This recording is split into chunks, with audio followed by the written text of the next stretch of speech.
आज हम बात करने जा रहे हैं एक ऐसे इंसान की जिसने अकेले समंदर के बीचों बीच 438 दिन जिंदा रहकर इतिहास रच दिया। जी हाँ दोस्तों, 1 साल से भी ज्यादा। ऊपर खुला आसमान और चारों तरफ खामोश खौफनाक समंदर। ना कोई किनारा, ना कोई मदद, बस एक टूटी फूटी नाव और हर ओर मंडराती मौत की परछाई। सिर्फ एक दिन के लिए मछली पकड़ने निकला था, लेकिन समंदर ने उसे 438 दिनों तक अपनी कैद में रख लिया। ना खाना था, ना पानी, ना कोई छत और ना कोई इंसान। जीने की उम्मीद शून्य, मरने की गारंटी 100%। उस नाव में 2 लोग थे।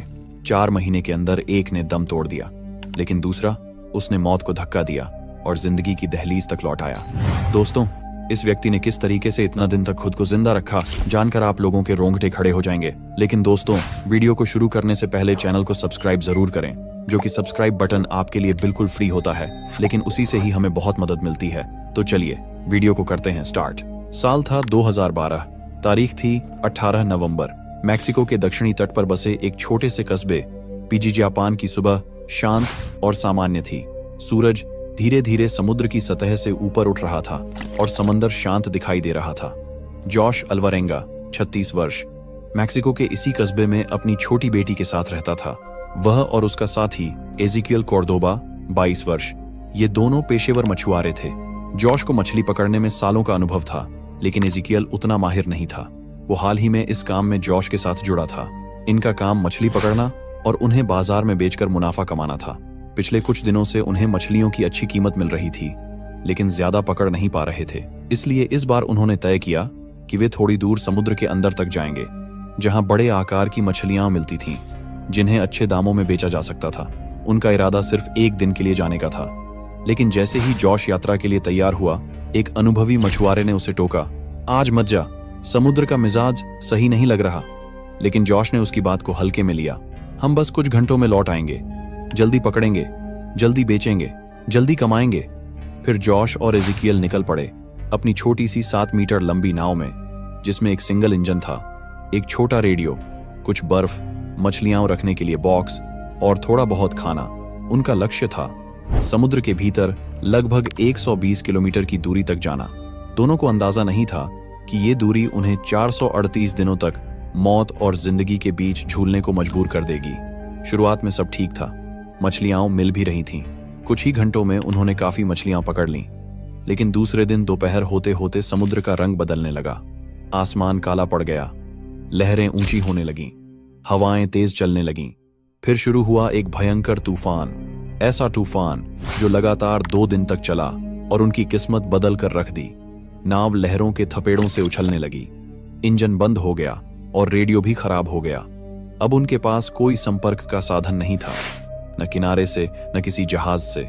तूफान इतना खतरनाक था कि लहरें उनकी नाव के ऊपर से गुजरने लगीं। जान बचाने के लिए उन्होंने नाव में रखी सारी मछलियां समुद्र में फेंक दी, ताकि नाव हल्की हो जाए और डूबने से बच सके। उनका इरादा था तूफान के रुकते ही वापस लौट जाना, लेकिन कुदरत के सामने इंसान कितना भी चालाक क्यों न हो, बेबस ही होता है। इस तूफान के महज 2 दिनों में उनकी नाव लगभग 400 किलोमीटर बह चुकी थी, खुले महासागर की ओर, जहां चारों ओर सिर्फ पानी था और कोई मदद नहीं। तूफान के बाद समुद्र तो शांत हुआ, लेकिन उनके लिए असली लड़ाई अब शुरू हुई। खाना खत्म हो गया था, पीने का पानी भी। अब उन्हें जिंदा रहने के लिए बारिश का पानी जमा करना पड़ रहा था, कभी हाथों से, कभी नाव के किसी कोने में। भूख मिटाने के लिए उन्हें समंदर में तैरते पक्षियों को पकड़ना पड़ा, कछुओं को, और कभी कभी मछलियां भी, जिन्हें वो कच्चा खाते थे। जॉश के पास अनुभव था, लेकिन एजिकियल का शरीर धीरे धीरे थकने लगा था। वो बहुत जवान था, लेकिन मानसिक और शारीरिक रूप से इतनी बड़ी लड़ाई के लिए तैयार नहीं था।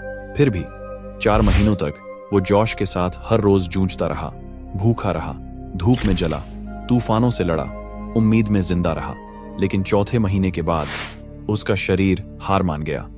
उसे बार बार बीमारियां घेरने लगीं और धीरे धीरे वो बोलना भी बंद करने लगा। जॉश ने हर कोशिश की कि उसका साथी जिंदा रहे, लेकिन इस समुद्र में कोई डॉक्टर नहीं था, कोई दवा नहीं थी और कोई राह भी नहीं। फिर एक दिन एजिकियल हमेशा के लिए शांत हो गया। जॉश को खुद ही उसका शरीर समंदर को सौंपना पड़ा।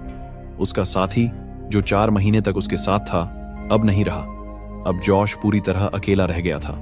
जॉश नहीं जानता था कि उसके सामने अब और 9 महीने बाकी हैं, जहां न कोई किनारा होगा, न कोई रास्ता, न कोई आवाज, सिर्फ एक नाव, लहरें, धूप और उसकी जिंदा रहने की जिद। जॉश अब बिल्कुल अकेला था, एक ऐसी नाव में फंसा हुआ जो न तो किनारे जानती थी न ही दिशा, और उसके चारों तरफ फैला हुआ था मौत से भी ज्यादा खामोश नीला अथाह समंदर। वो समंदर जो सिर्फ गहराई नहीं था, वो एक शिकारी था जो उसकी हर सांस पर निगाह रखे बैठा था। न कोई आवाज, न कोई इंसानी चेहरा, न कोई उम्मीद, सिर्फ लहरें थीं, ठंडी, बेरहम और उसे निगल जाने को बेताब। वक्त जैसे रुक गया था। हर दिन, हर पल जॉश को यह एहसास कराता था कि ये जंग सिर्फ भूख और प्यास की नहीं है, ये जंग थी उसके अंदर छिपे इंसान के अस्तित्व की।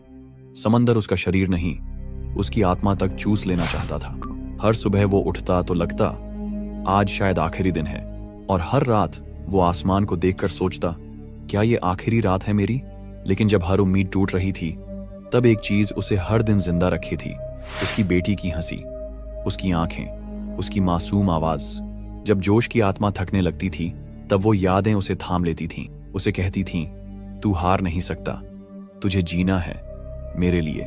दिन की आग जैसी धूप में उसका बदन जलता था, और रात की हड्डियां जमा देने वाली हवा में उसकी रगें जमने लगती थीं। खाने के नाम पर कुछ नहीं, पीने के लिए सिर्फ बदबूदार पानी, और साथ में एक खामोशी जो पागल कर देने वाली थी। जॉश कभी कभी खुद से बातें करता, खुद को जवाब देता, क्योंकि अब वो भूलने लगा था कि असली आवाज कैसी होती है। 6 महीने बीत चुके थे, और फिर एक दिन दोपहर की तपती धूप में जब जॉश की आंखें सूरज की चमक में जल रही थीं, तब उसे दूर क्षितिज पर एक